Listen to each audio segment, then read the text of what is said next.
All right, everyone, there's a lot of credit repair information out there. I'm gonna try to give some actionable steps that are simple, you might not have heard before.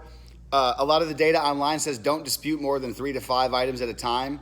From what I've learned, dispute every single item underneath one bureau on your report at once in one letter. That's the most effective strategy. Certified mail, do you have to send it certified mail? No. It's a little bit, couple extra dollars per letter. I personally send certified mail because I want that proof in the future, but you don't have to.